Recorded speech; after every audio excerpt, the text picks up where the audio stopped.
I mean, man, this has been in the works for years. It's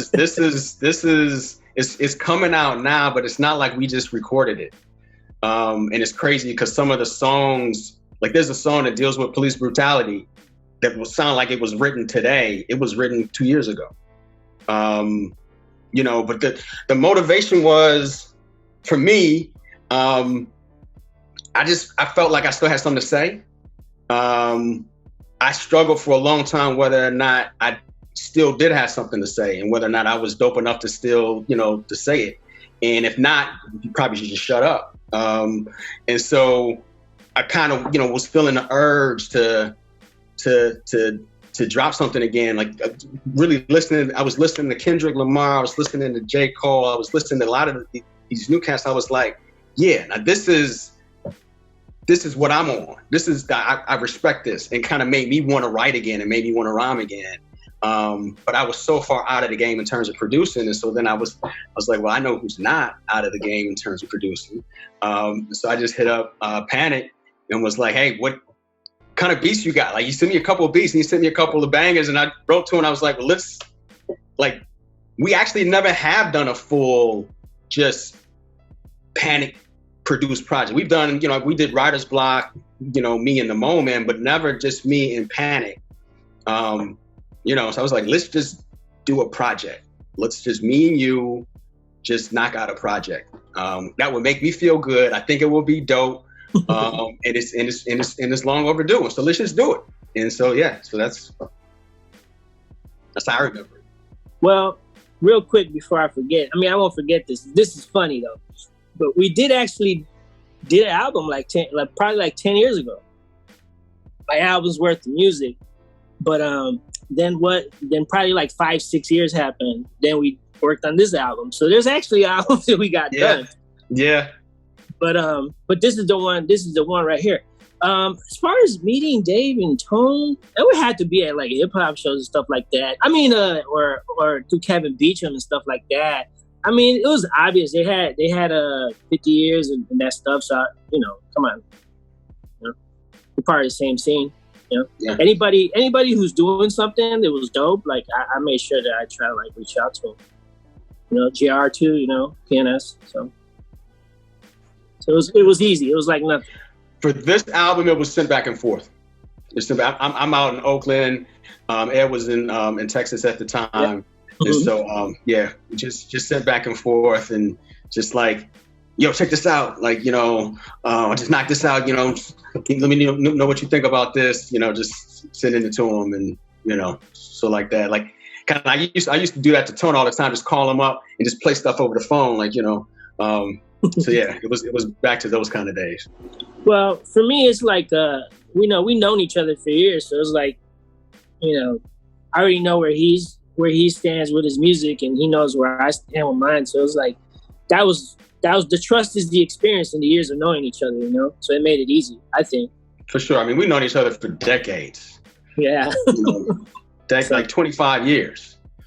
So yeah, it's just, but it was just, to me, it got to a point where it's like, all right, to what Panik said earlier, like, this has to come out. Like, this can't be another one where we record a bunch of songs and then something comes and, you know, and it never comes out. Like, it has to, this has to come out. Like, this material on here that I think is really, really good. And then it increases in being timely. Like, as things are happening, I'm listening to some of these lyrics. I'm like, that's even more timely today than a couple years ago when it was written. Like, this has to get out, like, immediately. So, like Panik mentioned earlier, there's a lot of things I've done that I haven't released that I plan, you know, God willing, to release over the next year or two. So this record that Panik and I did is special to me. I want people to actually listen to this. You know, I think it's really, really good. I'm working on, so a lot of what I'm doing right now is I'm working with people who I never got a chance to work with a full album on. So Panik, Juice and I are working on an album together. That is, it's to me, it'll be everything that people would expect. Maz Murad and I did an album together that has not come out. That's going to come out. And then in terms of projects that I did previously, so in Panik and I have another project, Writer's Block Part 2, that needs to come out, and that will, God willing, come out.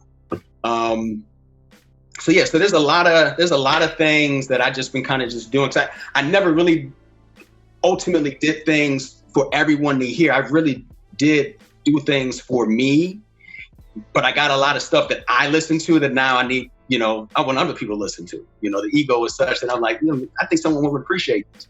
So I want to get these things out. And then in terms of old projects, I would say, Writer's Block, I still really love that record. Insomnia as a record, I think about the current political climate. That was a record written right after 9/11 that I really feel good about that record. Like that's a record that I'll play for my kids, and be like, it's educational. Like you need to like your pops, but not only was nice, but he had something to say. And you're like, you need to listen to this. So that one. And then there's a song, and we talk about studio sessions. The first time I think, Panik, that we were ever in a studio together was for the song Drug Wars, which I don't know if it preceded 50 years, it was right after 50 years, but it may be the first all natural 12-inch Drug Wars. And so it's like, and I don't have a copy of it. I was looking for a copy of it myself. I don't have a copy of it. And it's not on the internet anywhere. Like it's not on YouTube. I haven't been able to go and find that record. But I was like, when we were talking about old sessions, that to me, I'm pretty sure was the first time we were ever in the studio together making Drug Wars. And it was, in essence, it was the essence of what we wanted All Natural to be for me and Tone. The song was about drug dealer Tone. From you mentioned Lord Finesse earlier, Panik. Like that was one of my favorite MCs, Lord Finesse. Yeah. And so when he said drug dealer Tone, had everything sewn. So Tone was the drug dealer and I was the dope. And so we were talking about Slick Rick, and it was like Dave the dope fiend. So it was Dave the dope and drug dealer Tone. Drug dealer Tone was slanging the dope, who was Dave. And so that was Drug Wars. It was a moment beat. And so that is that's the beginning point of everything that we're doing right now. Still doing it to this day was basically that record. And it is there. It's on Spotify and everywhere. Okay. Just look below the ground and Moment right there. But as far as stuff that I did, just look for Panik and look for the Moment. I think that there's a lot of music there, it's be interesting to a lot of people, especially if you're in the Chicago hip hop scene or you want to learn something about it. I think going into like All Natural, Moment, and Rubber Room, and EC, and Ants 13, and Juice, and Grindfest, and people like that, I think you'll get a good education and knowledge about like a lot of the roots about hip hop and Doug Infinite, No ID, and stuff like that. You'll learn a lot from that. So the project is All Natural, Panik, All Natural X Panik, and the name of the album is Dark Knight. It's got cameos from Juice. It's got a cameo from Master Ace on it as well. So yeah, that was dope as hell. Being able to work with Master Ace as well, because we talk about like people who, when I started rhyming, he was rhyming, and he's still dope rhyming. Yeah. If you Google Moment, we'll pop up. I pop up, Moment, pop up. But yeah, we're on YouTube. We're on all the social medias. If you just hit Panik or Moment or Panik Moment, and that's it. And then on Instagram, All Nat Cap D is the Instagram, and then on with Twitter, Cap D #1.